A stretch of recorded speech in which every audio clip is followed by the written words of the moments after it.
Su Biblia en esta tarde, les pido que la abran en el capítulo 25 del libro de Mateo. Evangelio de Mateo, capítulo 25, y tenemos como título la parábola de las 10 vírgenes. La parábola de las 10 vírgenes. Mateo, capítulo 25, versículos del 1 al 13. Entonces es Jesús hablando: el reino de los cielos será semejante a 10 vírgenes que, tomando sus lámparas, salieron a recibir al esposo. 5 de ellas eran prudentes y 5 insensatas. Las insensatas, tomando sus lámparas, no tomaron consigo aceite. Mas las prudentes tomaron aceite en sus vasijas juntamente con sus lámparas. Y tardándose el esposo, cabecearon todas y se durmieron. Y a la medianoche se oyó un clamor: aquí viene el esposo, salgan a recibirle. Entonces todas aquellas vírgenes se levantaron y arreglaron sus lámparas. Y las insensatas dijeron a las prudentes: denos de vuestro aceite, porque nuestras lámparas se apagan. Mas las prudentes respondieron diciendo: para que no nos falte a nosotras y a vosotras, id más bien a los que venden y compren para ustedes mismas. Pero mientras ellas iban a comprar, vino el esposo, y las que estaban preparadas entraron con él a las bodas, y se cerró la puerta. Después vinieron también las otras vírgenes diciendo: Señor, Señor, ábrenos. Mas él respondió y dijo: de cierto os digo que no os conozco. Velad pues, porque no sabéis el día ni la hora en que el Hijo del Hombre ha de venir.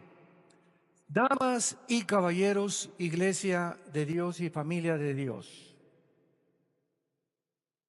nadie puede tener ahorita en el mundo, y no solamente en el área cristiana o la dimensión cristiana, sino también en el área política, artística, deportiva, etcétera, etcétera, nadie tiene alguna duda que el mundo se encuentra enfermo, que están sucediendo cosas en el mundo aparentemente inexplicables, y que existe un espíritu de estrés, de incertidumbre.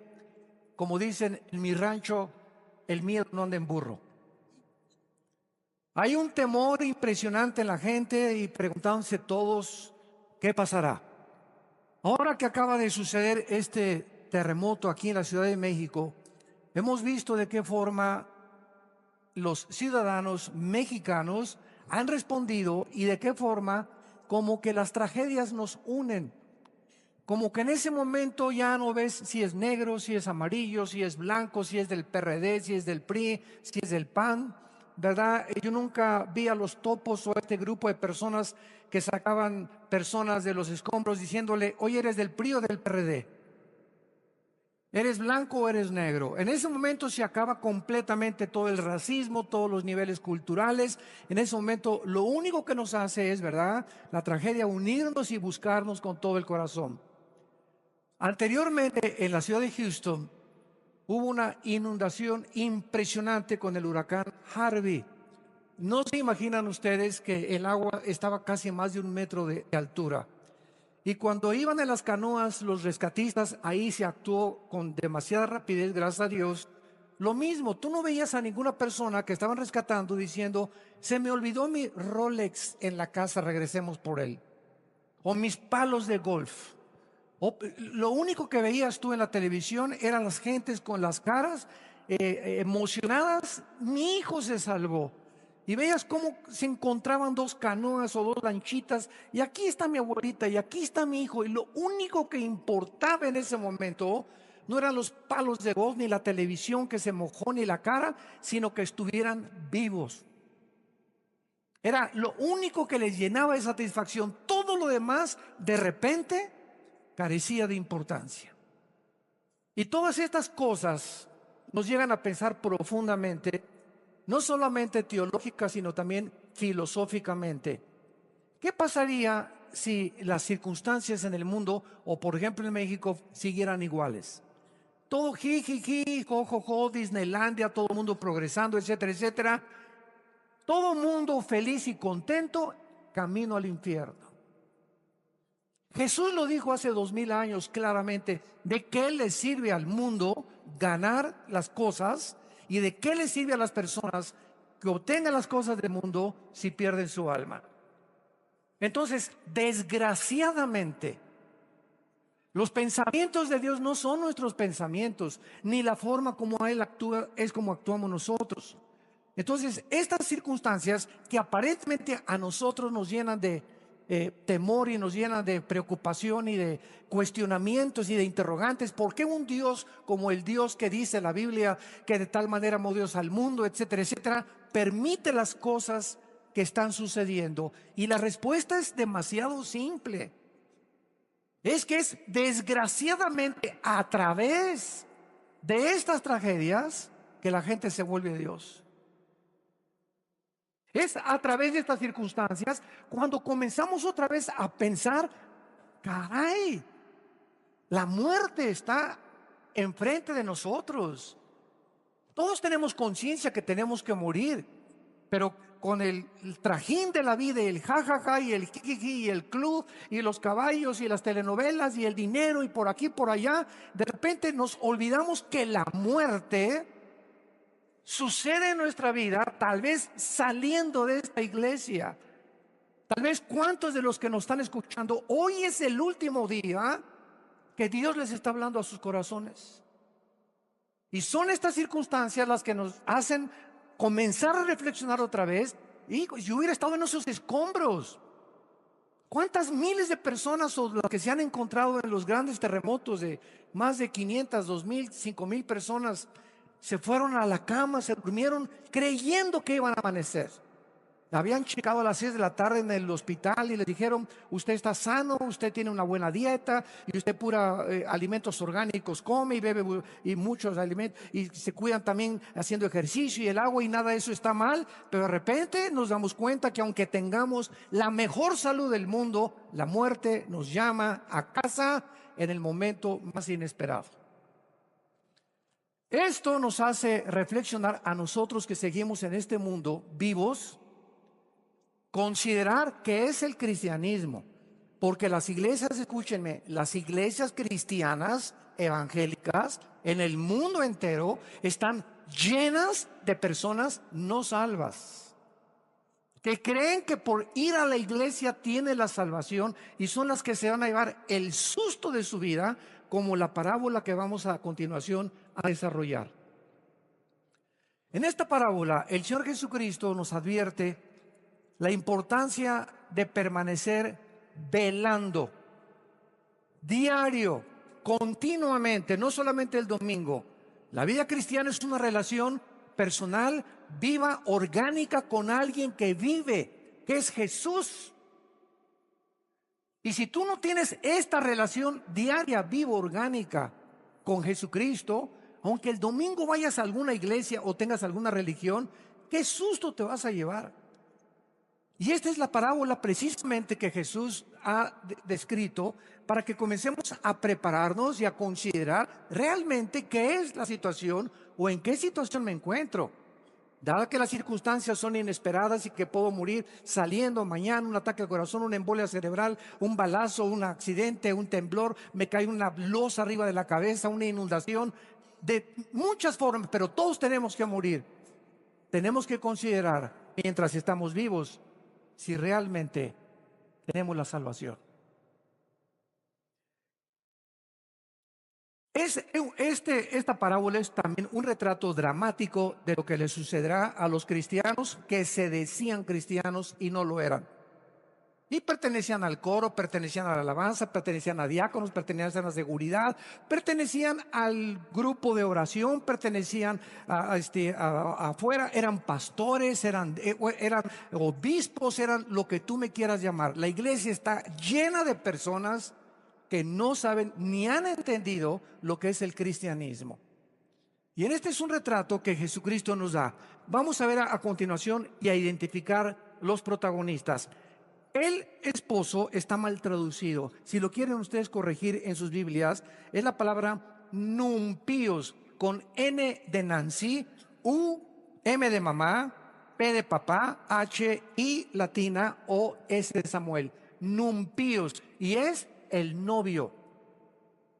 Entonces, siempre que se traduce esposo en el Nuevo Testamento, está mal, porque Jesucristo no es todavía nuestro esposo.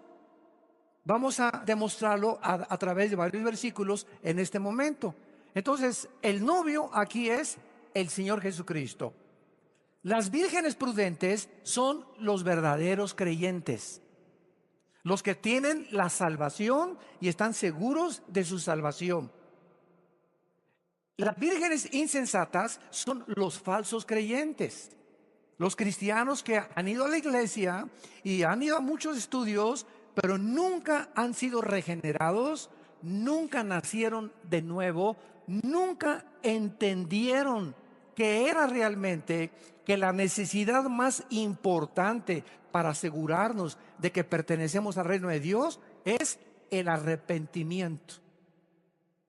Y las iglesias, de acuerdo a una estadística que hicieron allá en Latinoamérica, más del 60% de las personas que van a las iglesias ni siquiera oyeron ni les predicaron nunca que tenían que arrepentirse. ¿Qué es eso del arrepentimiento? Pues ya no dejo de fumar, ya estoy arrepentido. Ya no dejo las drogas, pues ya estoy arrepentido. Y ya dejé a mi amante, ya estoy arrepentido. El arrepentimiento, lo explicábamos ayer en la conferencia en el World Trade Center, en el desayuno que tuvimos. El arrepentimiento es fácilmente ilustrado de esta manera. Es ir caminando en un camino equivocado. Y de repente Dios te habla, te ilumina el entendimiento, te dice vas mal, estás a punto de pasar la luz amarilla, si se prende la roja, vas a destruir tu vida y tu familia. Y en ese momento el arrepentimiento no es una vuelta de 90 grados. Porque mucha gente dice, bueno, el arrepentimiento es ya no voy a fumar, ya no voy a tomar, ya no voy a adulterar, etcétera, etcétera. Aunque hagas muchas buenas cosas, y hay que dejarlas desde luego con el poder de Dios, no es el arrepentimiento. El arrepentimiento es, reconocer todas estas cosas, pero es un giro de 180 grados. Que no solamente dejas de hacer esas cosas, sino que te vuelves a Dios. Porque ¿de qué te sirve dejar lo que tú estás haciendo? En este caso, los mormones nos ganan porque ni café toman. Entonces, hay muchísima gente más moral en ese sentido que los mismos cristianos, que ni café toman, ni Coca-Cola, olvídate, no, solo el diablo toma Coca-Cola. Pero si tú no te vuelves completamente a Dios, porque si tú dejas de hacer esas cosas, bueno, Alcohólicos Anónimos es una institución muy altruista y te quita el alcohol. Marihuanos Anónimos, Neuróticos Anónimos, etcétera, etcétera, ayudan a dejar muchas cosas.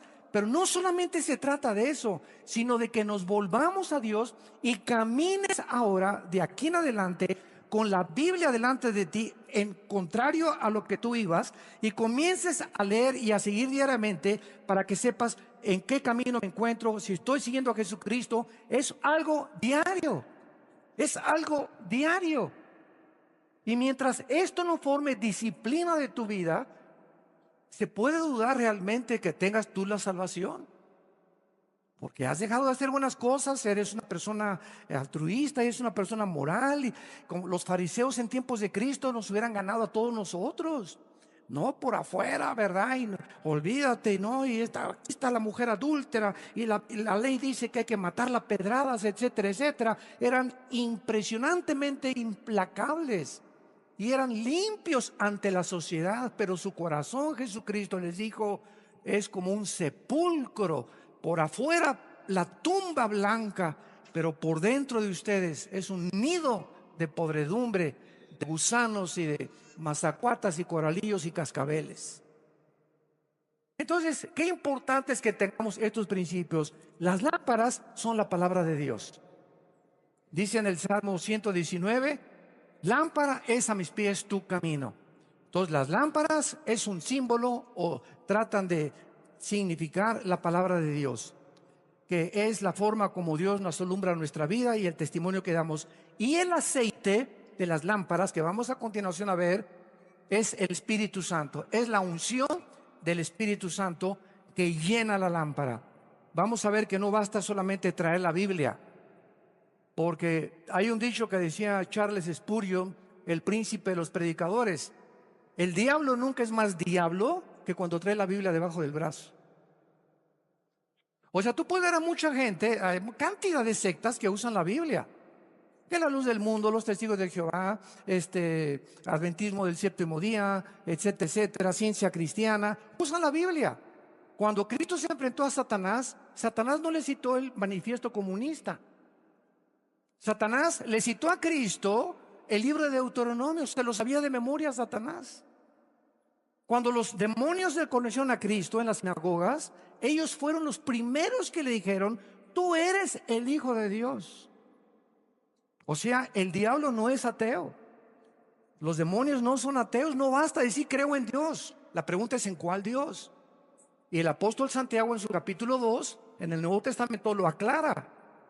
No basta decir simplemente que creo en Dios. Los demonios creen y tiemblan, sino que necesitamos manifestar con nuestra vida que realmente hemos experimentado un cambio radical que nos ha hecho cambiar una vuelta de 180 grados, y que digan: pero Juanito, ese no es Juanito, esa no es Paulina, esa persona yo no me la creo, es completamente diferente. Cuando el apóstol Pablo se convirtió, él tenía miedo de eso, y comenzó la gente a decir: no, este trae un rollo nuevo ahí, ese no es Pablo. Si lo vimos matar cristianos, Pablo mataba cristianos y era testigo de las muertes de los cristianos. Y de repente se aparecen los apóstoles y lo tienen que presentar para que los mismos apóstoles lo aceptaran y creyeran que Dios lo había cambiado. Yo recuerdo mi propia conversión. Yo era tan malo, tan malo, tan malo antes de ser cristiano, ateo y comunista y lo que tú me quieras poner, que cuando me convertí pasaron 2 o 3 años para que mi propia familia creyera que realmente me había cambiado. Creyeron que era un rollo mío para poder seguir siendo malo o seguir haciendo cosas malas. No lo podían creer de lo malo que era, que yo pudiera haber cambiado. Y eso es realmente lo que impacta a la gente, que ya no somos lo que somos. Ya don Pancho es: pues fíjese que mi esposo no me ama, hermano, ni me abraza. Y voy con don Pancho: es que con sus bigototes, pues así me hizo mi familia. Y todos en la familia somos fríos, y a las viejas no se les tiene que abrazar. Me respete nada más y que esté sometido a mí. Oiga, don Pancho, le tuve que decir: es que si usted no cambia después de recibir a Cristo, y si su papá sí lo enseñó, y usted fue frío antes de recibir a Cristo y no abrazaba a sus hijas ni abrazaba a su esposo, si usted no experimenta un cambio en su vida, no es mentira su conversión. Cristo vino a cambiar nuestras vidas radicalmente. Y si no hay ese giro de 180 grados, es mentira que tú seas cristiano. Si no has cambiado radicalmente tu perspectiva de tu matrimonio, de cómo tratar a tu esposa, a tus padres o a tus hijos, a tus amigos, la honestidad en tus negocios, es una fanfarronería tu cristianismo. Y de eso se trata esta parábola, precisamente de despertar las conciencias y darnos cuenta quién es y quién no es cristiano. Vamos ahora a continuación, y dice el versículo 1: entonces el reino de los cielos será semejante. Esta frase, será semejante, es lo que caracteriza las parábolas. Cristo está usando una comparación. ¿A quién? Al reino de los cielos. ¿Qué comparación usa? 10 vírgenes, que vamos a ver que todas tenían sus lámparas. La palabra esposo, ya vimos, es numpios, que es novio. Y Cristo, claramente en el Nuevo Testamento, no es retratado como el esposo, sino como el novio de la iglesia, que nosotros somos precisamente la novia, que es la iglesia de Cristo. Por ejemplo, en Mateo 9:15, anteriormente a estos capítulos, dice: Jesús les dijo a los discípulos: ¿acaso pueden los que están de bodas tener luto entre tanto que el esposo está con ellos, o el novio? Ponle novio también ahí. Pero vendrán días cuando el novio les será quitado, y entonces ayunarán. ¿Cómo lo sabemos? Porque es hasta Apocalipsis capítulo 19, en las bodas del Cordero, cuando viene nuestro matrimonio con Jesucristo. Claro que todo es un simbolismo, ¿verdad? Hasta que no se celebren las bodas del Cordero, no estamos ya verdaderamente como la esposa de Jesucristo. Vean ustedes ahora en 2 de Corintios capítulo 11, que el apóstol Pablo también tenía interés de que el cristiano entendiera este principio. 2 de Corintios 11, versículo 2. Porque os celo con celo de Dios, porque los he desposado, o sea, comprometido con un solo esposo, para presentarlos como una virgen pura a Cristo.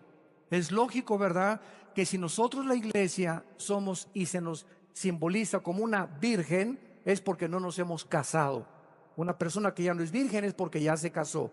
Entonces la Biblia nos simboliza al cristianismo como vírgenes. Por eso se usa la parábola de las vírgenes prudentes e insensatas. Y veamos también en Apocalipsis capítulo 19, al final de la Biblia, versículo 7 y versículo 9, que dice: gocémonos y alegrémonos y démosle gloria, porque han llegado las bodas del Cordero y su esposa se ha preparado. Versículo 9: y el ángel me dijo: bienaventurados los que son llamados a la cena de las bodas del Cordero, porque estas palabras son verdaderas de Dios. Entonces es claro, ¿verdad?, que es Cristo el que es el novio. Y ahora veamos en segundo lugar en Mateo 25 que 5 de ellas tenían lámparas y las otras 5 las tenían pero sin aceite. Sin embargo, Cristo menciona 3 cosas de estas vírgenes. Número 1, todas tomaron sus lámparas para recibir al Señor. Versículo 1: y tomando sus lámparas salieron a recibir al esposo. Todas corrieron a recibirlo. O sea, todas aparentemente profesaban que Cristo era su Señor. Y así podemos ver en la Biblia que existen muchísimas personas, de eso se trata esta conferencia, que llevan su Biblia debajo del brazo, sin embargo no tienen una relación con el Hijo de Dios, porque aunque tengas la Biblia, si no tienes al Espíritu Santo, que es la unción, tu Biblia carece de poder. Este libro, ¿verdad?, es un libro impreso con páginas impresas. Una vez yo llegué a una iglesia, me reservo el nombre de la iglesia, que creían que la Biblia tenía el poder, en el sentido que al llegar yo a predicar me dijeron: usted tiene que lavarse las manos antes de tocar este libro santo. O sea, esto es hacer un ídolo de un libro. Y la Biblia en sí, ¿verdad?, es letra. Si no tiene al Espíritu Santo, es letra muerta. ¿Por qué? Porque no me cambia. Es un libro como cualquier otro. Lo que da vida a este libro, y las personas que se acercan a este libro y son transformadas con este libro, es porque tienen dentro al Espíritu Santo, que es el autor de la Biblia, quien aplica este libro en sus almas. Pero si tú vienes con un doctorado en ciencias políticas y en filosofía y letras, y te dan el premio Nobel de astrofísica, a la Biblia, sin el Espíritu Santo, por más inteligente y más intelectual que seas, no va a cambiar tu vida mientras tú no te rindas a lo que dice la Biblia, que aceptes a Cristo como tu Salvador. Entonces estas vírgenes, aunque tenían todas las Biblias, dice el versículo 2 y 3, 5 de ellas eran prudentes y 5 insensatas. La palabra prudente es la palabra griega pronónimos, que significa precavido, alguien que se anticipa antes de hacer algo, calcular, pensar antes de actuar, no actuar impulsivamente. Una persona que actúa impulsivamente: pues vamos a comprar ese carro. Espérame tantito, te dice tu esposa, vamos a hacer cuentas, vamos a ver si apagamos el gas, la luz, etcétera, etcétera. No, yo quiero comprar este traje y quiero comprarme este reloj. Todas las personas que actúan de esta manera, sin antes haber tomado en consideración lo que van a gastar o lo que van ellos a invertir, sin haber considerado y haber calculado las cosas, son las personas que son lo contrario a prudentes. Son personas impulsivas, son personas que actúan inmediatamente por sus emociones. Vamos a comprar este viaje ya inmediatamente. Espérame tantito, todo lo que hagamos, seamos prudentes. Y dice Cristo en Mateo 10, como las serpientes. Se usa a las serpientes, a las víboras, como el ejemplo de la prudencia. ¿Y saben por qué? No hay un solo animal, una sola hormiga, un solo zancudo, una sola mosca que no tenga algo que enseñarnos de la sabiduría de Dios, porque toda es la creación de Dios. Y las víboras son reptiles que cuando está el ratón, ellas calculan de una forma impresionante la distancia, de una forma maravillosa en su mente, en su cerebro que tienen, la distancia que tienen y el momento oportuno en que tienen que saltar, y el 99.9% de las veces nunca fallan para atacar a sus víctimas. De la misma forma, Jesucristo dice a las muchachas: mira, ahí está, se parece a John Travolta, ¿verdad? ¿Verdad? No le brinques, calcúlalo, examínalo, rodéale, dale la vueltecita, tráelo a tus pastores para que lo verifiquen, tráelo examínalo, no brinques, no tomes una acción. Ese carro qué bonito está, ese reloj qué bonito está. No brinquemos impetitivamente, calculemos la distancia, calculemos lo que tengamos, pensemos en otras cosas 3 veces antes de tomar una decisión. Esto es muy importante en la vida y nos va a librar de tantas cosas de las que no vamos a tener que arrepentirnos. Estas vírgenes, ¿verdad? La mitad de ellas se llaman insensatas, es la palabra griega moros, en el griego, que significa engañadas o tontas. Las insensatas se caracterizaban porque no llevaban aceite en sus lámparas, o sea, exteriormente sus lámparas profesaban una religión, pero no tenían el aceite del Espíritu Santo. En Mateo capítulo 7, versículo 21 al 23, Cristo hace esta advertencia solemne: no todo el que me dice Señor. Estas vírgenes oyeron la voz del esposo y salieron: Señor, lo vamos a ver. Le llamaron Señor a Cristo. No todo el que me dice Señor entrará en el reino de los cielos, sino el que hace.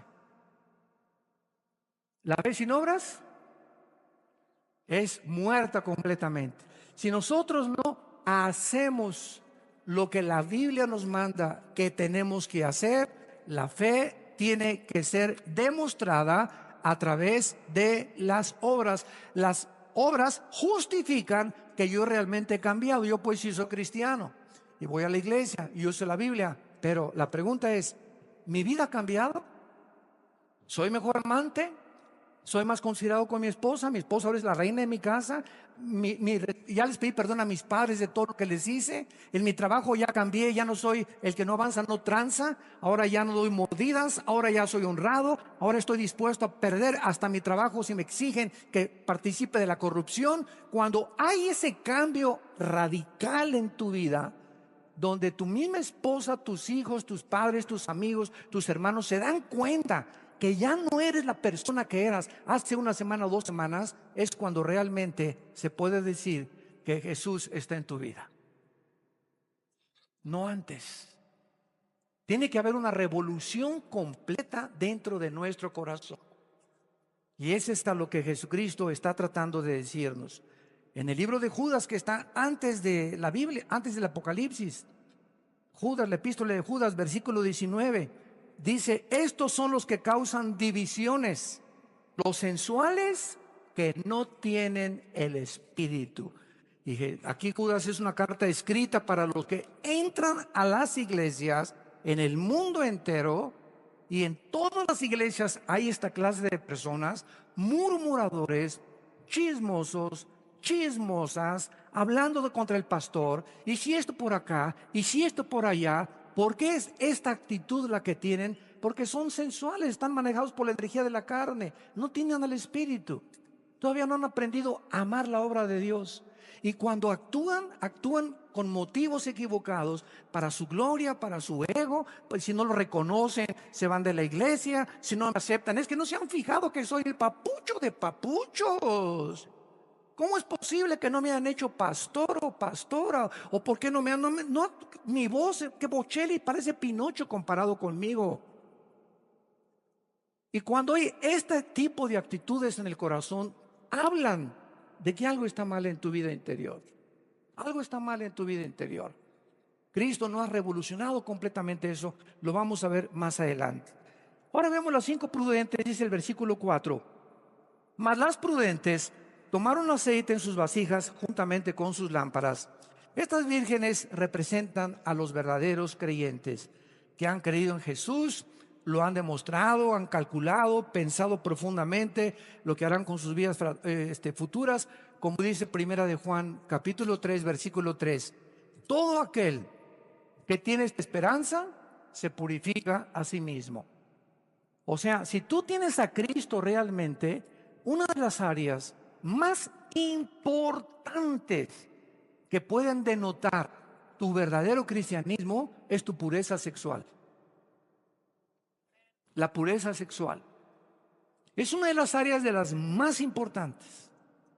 Y cuando comiences a darte cuenta que ya puedes ver a una muchacha sin sensoriarla toda de los pies a la cabeza, o haz de cuenta que tú pasas en video, le hacen así los hombres muchas veces, y hasta 2 veces, y no pueden ver a una mujer sin desnudarla con sus ojos, o tiene que estar viendo pornografía para poder satisfacer su alma, estando casados, o si andas con un muchacho que es tu novio y ese muchacho adicto a la pornografía, tarde o temprano va a poner sus manos en tu cuerpo. Y esta es la razón por la cual las muchachas que no se han casado y que salen con muchachos, no permitan, muchachitas que me escuchan, que son solteras, no permitas que ese cocodrilo te ponga las manos encima de tu cuerpo. No lo permitas. Porque así comenzó con la manita y el dedo llegó y cuchi, cuchi, cuchi, cuchi, cuchi. Y cuando te das cuenta, ¿verdad? Ya la pancita te comienza a crecer. ¿Y todo por qué? Porque no pusiste una línea de división, no le pusiste una cerca, no le pusiste un límite. ¿Sabes qué, Pancho, voy a salir contigo? ¿Sabes qué, Chencho, voy a salir contigo? No me toques porque tú, mira, con esto de aquí, te dejo chimuelo, ¿eh? Y si no, mi hermano le hablo, y si no, mi papá, conmigo te andas bien, vamos a tener una relación íntima, vamos a ser amigos, pues no me toques. ¿Por qué? Porque hasta que nos casemos, no saltemos a privilegios que no nos corresponden antes de casarnos. Tú no tienes ninguna responsabilidad para tocarme. Mi cuerpo va a ser de aquel que va a ser el padre de mis hijos. No se lo voy a dar a 3 o 4 antes de casarme. Y esa actitud que tú tienes como muchacha santa delante de Dios nos habla y le habla a los demonios y le habla a los ángeles y le habla a Dios de que tienes a Jesucristo en tu vida. Por eso quieres tú buscar la honestidad y quieres buscar la moralidad y quieres buscar tú la virginidad. Y ya no, tus amigas te van a burlar. Ay, tienes 25 años y no has salido con ningún muchacho, ni tampoco te has acostado con ningún muchacho. No, ¿y qué? Me dan lástima a ustedes, ¿verdad? ¿Por qué? Porque prefiero morirme virgen a poder violar el mandamiento a mi padre, que me prohíbe: no tendrás sexo ni inmoralidad antes del matrimonio. Estas cosas son las que comienzan a concientizarnos verdaderamente de que realmente hay un cambio en nuestra vida. Buscamos la pureza sexual. En el versículo 5 encontramos que Cristo menciona algo interesante. Va a haber una larga espera antes de que Él venga, y tardándose el esposo. Va a haber una larga espera, por eso, ¿verdad? Por lo que la mayoría de las vírgenes, o sea, las profesantes, se quedaron dormidas. Y pues desde hace varios siglos está diciendo: y Cristo viene, ¿verdad? Y pues no viene. Ahora todos ustedes son testigos de que hasta en las redes sociales que venía el 23 de septiembre y que iba a haber una tragedia el 23 de septiembre, que porque en Apocalipsis 12, la mujer que aparece ahí con la luna debajo de sus pies y con las 12 estrellas, pues simboliza la constelación de Virgo, que exactamente en este momento se está formando en el cielo. Y entonces Apocalipsis 12 se está comprobando y va a haber algo tremendo el 23 de septiembre, y no hubo nada. Increíble. Se llama escatología amarillista. O sea, usan eventos del mundo y buscan de alguna forma relacionarlos con la Biblia, y no todo lo que sucede a nuestro alrededor está relacionado con la Biblia. Es al revés. Busquen la Biblia primero para que los eventos que tengan significado. Pero no trates de relacionar todo con la Biblia, porque caen. No, pues es que el número de Mikhail Gorbachev es el 666, es el anticristo. Hoy hay más de 3.500 nombres que si los deletreas en la geometría tienen el 666. No, pues que el príncipe de España es ahora que las Torres Gemelas fueron derribadas el en septiembre, 11 de septiembre del 2001. ¿Saben lo que comenzaron a decir? Me acuerdo en esa época, el 2001, de este siglo, de que se cumplía Apocalipsis 18, la gran ramera Babilonia había caído, que Nueva York era la gran ramera Babilonia. Y nos bombardean por todos lados y los cristianos se creen todo lo que leen en las redes sociales. Nunca vuelvas a leer y que va a temblar el 15 de septiembre y que va a pasar estas cosas. La Biblia es un libro completo, una revelación que no hay que agregarle nada. No hay ninguna fecha, ningún día, ninguna hora para poder pronosticar absolutamente nada. Entonces, todo lo que tú oigas son hipótesis, son teorías, son filosofías, pero de acuerdo a la Biblia lo vamos a ver. Nunca vamos a saber cuando nos sobrevenga el llamado para irnos a casa con el Señor. Entonces, dice el versículo 5, comenzaron a cabecear todas y se durmieron. Y a la medianoche se oyó un clamor que dijo: ahí viene el esposo, salgan a recibirle. La idea es que nos va a parecer que se está tardando Jesús, ¿verdad? Se está tardando Jesús, más tiempo de lo esperado, porque millones de creyentes a través de los siglos lo han estado esperando. Sin embargo, si no ha llegado, llegó a ellos el día que se murieron. Entonces, de que va a venir físicamente, va a venir físicamente. Pero si no viene en 5 años o en 3 años, el día que tú te mueras y el día que yo me muera, vamos a tener a Dios como el juez o como el salvador de nuestra vida. Y esto es muy importante. Hace algún tiempo les conté que había un hombre, no me dijo si era ateo, agnóstico o fanático de qué cosa, y me preguntó saliendo a un desayuno de un hotel: oiga, ¿usted es el que dio la conferencia? Sí, a sus órdenes, ¿en qué le puedo servir? Y me dice: pues es que Dios es todopoderoso, ¿verdad? Le digo: claro, es Dios todopoderoso. Y me dice: y si es todopoderoso, Él puede acabar con el mal, ¿verdad? Claro que sí, Dios puede acabar con el mal. Y dice: ¿por qué entonces, si Dios es todopoderoso y no ha acabado con el mal, entonces significa, conclusión, de que no es todopoderoso? Y le contesté y le dije: ¿sabe una cosa? Dele gracias, compadre, porque comenzaría con usted. Entonces, dice en 2 de Pedro 3, versículo de 3 al 4, que Dios es paciente y no ha hecho lo que queremos que haga, que ya venga, que ya acabe con el mal, por su paciencia, para darles oportunidad a muchos de ustedes que nos escuchan aquí físicamente y por las redes sociales, para que te arrepientas. Entonces, si Cristo hubiera venido la semana pasada o hubiera acabado con el diablo la semana pasada, ¿cuántos de los que nos escuchan estarían en el infierno? A verlo, velo desde esa perspectiva, porque los pensamientos no son igual a nuestros pensamientos y no piensa como nosotros. Entonces, Él no lo ha hecho porque Él anhela que el mayor número de personas vengan a la cruz antes de que comience la gran tribulación. Y el peligro de dormirse, esto es una realidad de la naturaleza humana. Por naturaleza somos dormilones y nos cansamos.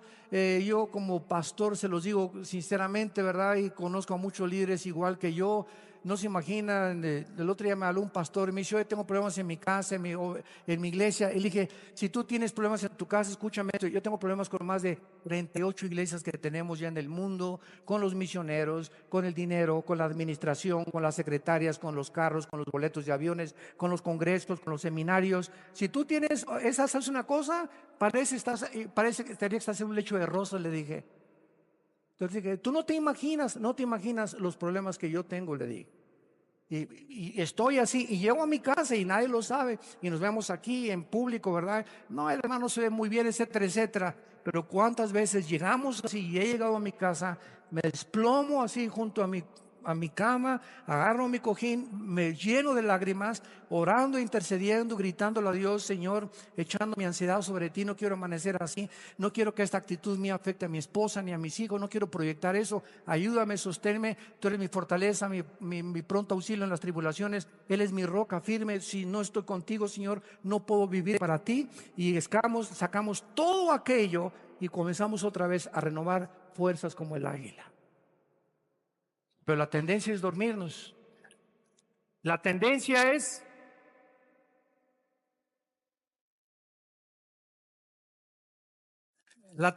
llegar así. A lo mejor sus problemas son diferentes, pero si tú llegas a un estado en tu vida que ya no aguanto, ahí está la toalla.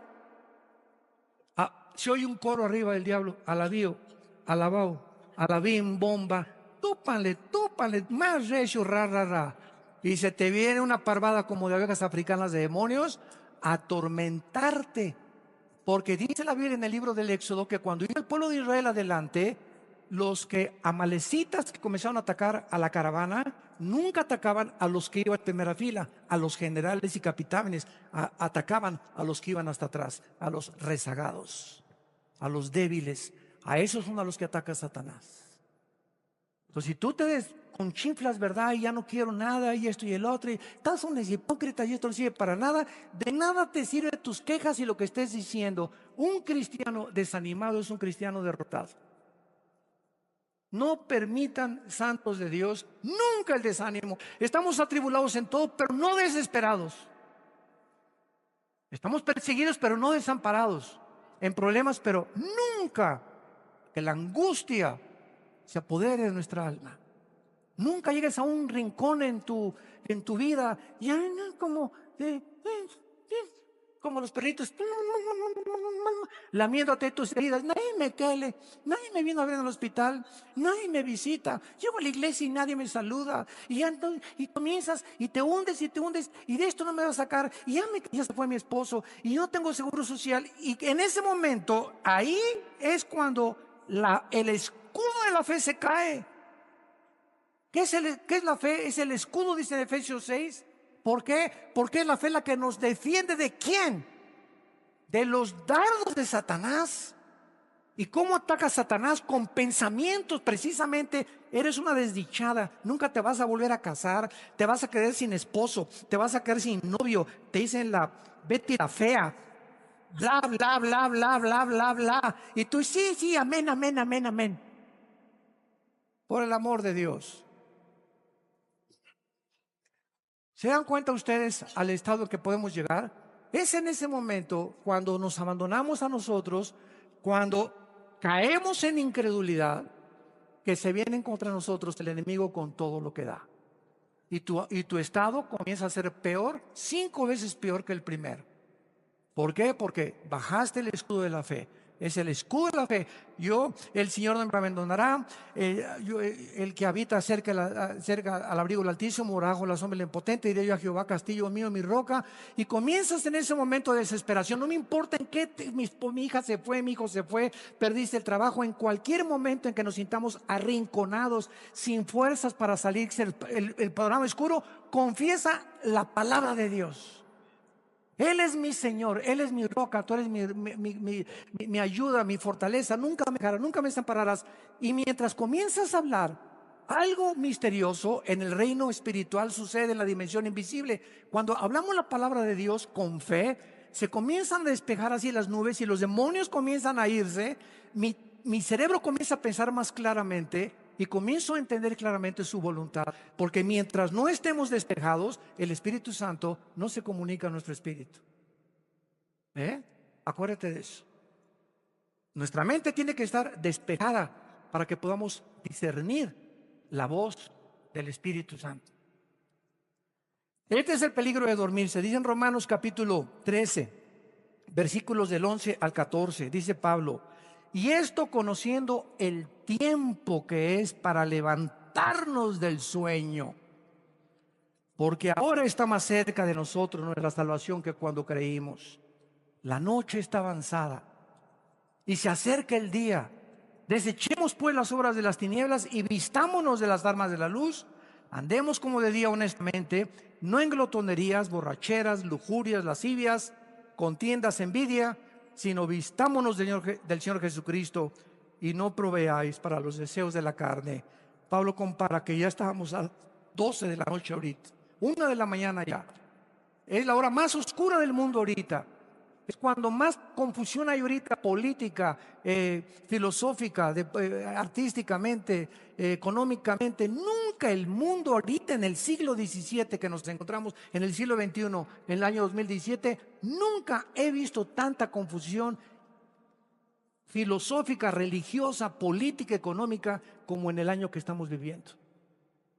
Donde está un loco ahorita en Corea del Norte a punto de estallar una guerra internacional. Con toda la economía y con todos los internets y con todas las iPads y con todos los iPhones, iPhone 5, 6, 7, 8, quién sabe hasta qué número va a llegar. Pero es increíble que a pesar de toda esta tecnología, que creíamos que nosotros, dentro de nosotros, estaban las respuestas para mantener el mundo, estamos en un mundo enfermo. Un mundo completamente contaminado porque hemos abandonado al Dios de la Biblia. Y finalmente viene la invitación a recibir al novio, versículo 6, se oye entonces la voz, a la medianoche salgan a recibirle, se levantaron, arreglaron sus lámparas, y las insensatas dijeron a las prudentes: denos de nuestro aceite, porque nuestras lámparas se apagan. Mas las prudentes respondieron: para que no nos falte a nosotras y a ustedes, vayan más bien a los que la venden o los que venden el aceite y compren el aceite ustedes mismas.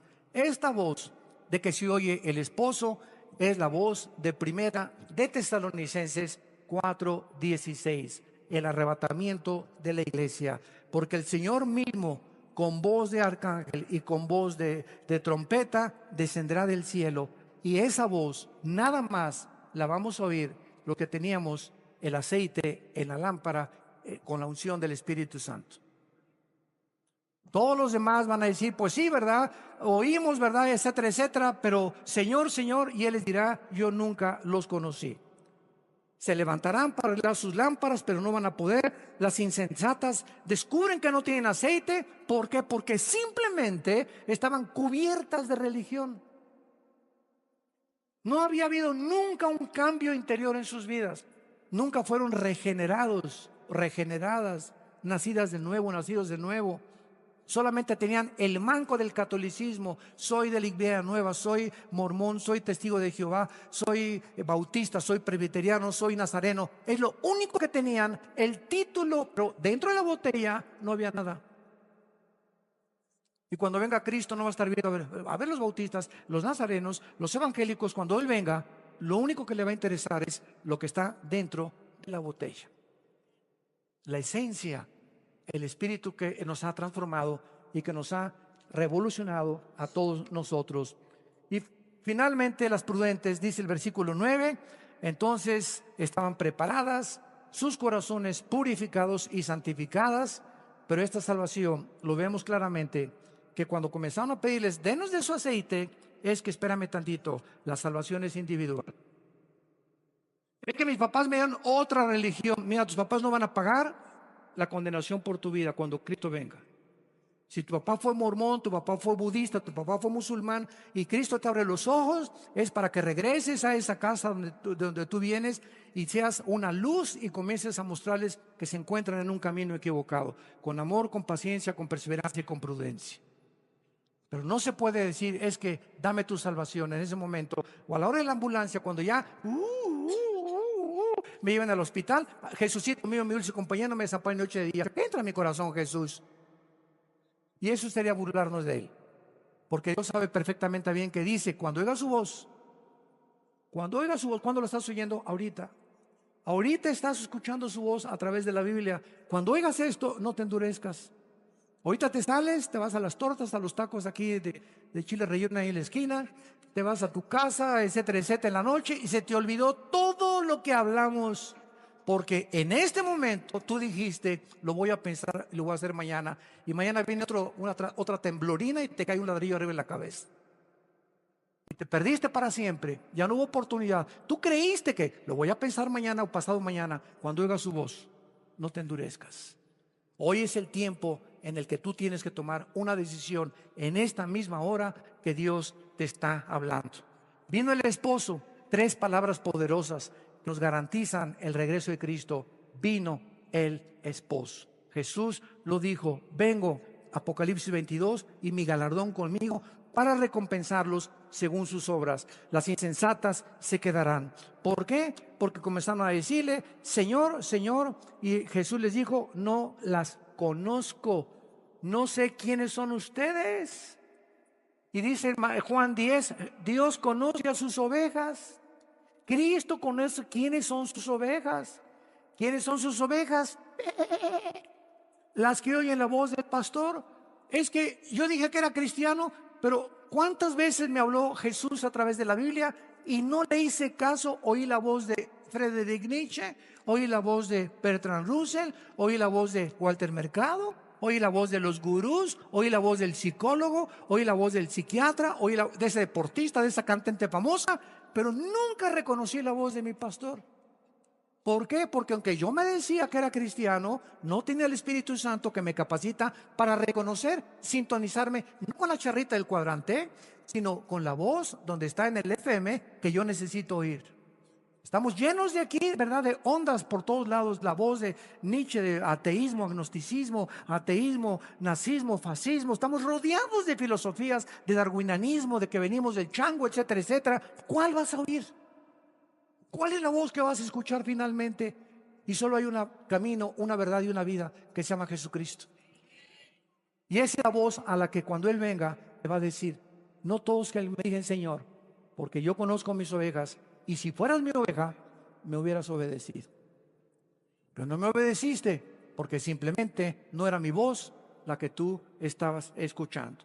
Velad pues, dice el versículo 13, porque no sabemos el día y la hora en que el Hijo del Hombre vendrá. Y en el versículo capítulo 25 de aquí de Mateo, versículo 42 en adelante, Él dijo estas palabras. Mateo 25, versículo 42. Porque tuve hambre y no me diste de comer, y tuve sed y no me diste de beber. Velad pues, porque no sabéis a qué hora ha de venir el Señor. Pero sabed esto, que si el padre de familia supiera a qué hora el ladrón habría de venir, velaría. Si tú supieras a qué horas habría de temblar, ¿qué harías? ¿Se imaginan? ¿Qué haces? Te preparas, ¿verdad? Y no te quedas ahí. Bueno, precisamente como no sabemos, tenemos que estar preparados. Si supiéramos cuándo viene Jesús, nos prepararíamos. Pero como no sabemos cuándo viene, esto es diario. Porque puede ser hoy la última vez que Dios nos hable y que Él pueda venir en la madrugada, hoy a las 6, a las 4, o no amanezcamos mañana. Versículo 44, por tanto también ustedes estén preparados, porque el Hijo del Hombre vendrá a la hora que no pensáis. La pregunta en esta mañana a tu corazón es: ¿estás tú preparado para encontrarte con tu Dios? Ahora que estuve en Bogotá, tuve el privilegio, ¿verdad?, de que fueron allá. Es muy diferente la política que aquí en México. Allá los senadores, los diputados van a las reuniones cristianas y no les da vergüenza, desde luego, los que son cristianos. Esta vez llevaron, ¿verdad?, a un político muy importante, y tuve la oportunidad de platicar con él. Y una de las cosas que yo le pregunté cuando me dijeron que era cristiano, esta pregunta te la hago a ti ahora. Si tú te murieras hoy en la noche, ¿estás seguro que te irías al cielo? Algunas personas que les hice esta pregunta ahí en Bogotá se quedaron calladas y me dijeron: no, no lo sabemos, no somos lo suficientemente buenos. Inmediatamente supe que no eran cristianos. Porque el cristiano es la persona que dice: sí, estoy seguro que me voy al cielo, no porque sea bueno, no porque haya hecho muchas buenas obras, sino simplemente porque alguien en una cruz pagó por mis pecados.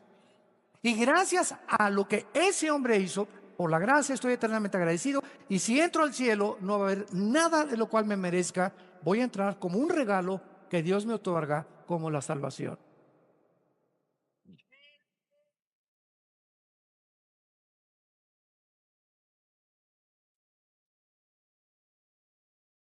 ¿Podrías tú contestar eso? Si tú contestaste sinceramente, pues mire, no estoy seguro, no eres cristiano. No tienes la salvación, no tienes la seguridad de tu salvación. ¿Cómo podemos estar seguros? Porque la Biblia dice: aquel que me recibe y me acepta en su corazón tiene vida eterna. Y lo creo porque la Biblia lo dice. Y ahora ese poder entra a mi vida para vivir esa vida que Dios quiere que yo viva antes de que Él me llame a casa. Aprovechemos esta oportunidad, inclinemos nuestra cabeza y digámosle al Señor: te doy gracias, Padre mío y Señor mío, porque me sigues hablando al corazón. Nos sigues redarguyendo de pecado, de justicia y de juicio. Te doy gracias, Señor, porque oigo tu voz y sé que diste tu vida en esa cruz, en mi lugar. Ahora, Señor, te pido con toda mi alma que entres a mi corazón. Me arrepiento de mi vida. De todo lo que en el pasado he hecho, me arrepiento. Yo sé que nunca hubiera podido pagar la cuenta que tenía pendiente de pecado contigo. Pero ahora he comprendido el Evangelio. Las buenas noticias, que tu Hijo pagó la cuenta en mi lugar, con su preciosa sangre. Y te pido, Jesús, porque creo que a los 3 días saliste de la tumba y venciste la muerte para confirmarme que después de la vida seguiré viviendo contigo, que entres a mi corazón como mi Señor y mi Salvador. Te recibo por la fe y te doy las gracias por el poder que en este momento irás comenzando a darme para vivir una vida de victoria en tu nombre para tu gloria. Amén. Gracias a Dios por este mensaje glorioso, eterno, puro, majestuoso, que es la palabra de Dios. Gracias a de Dios, gracias a de Dios, gracias a de Dios, gracias a de Dios, gracias a de Dios, gracias a de Dios.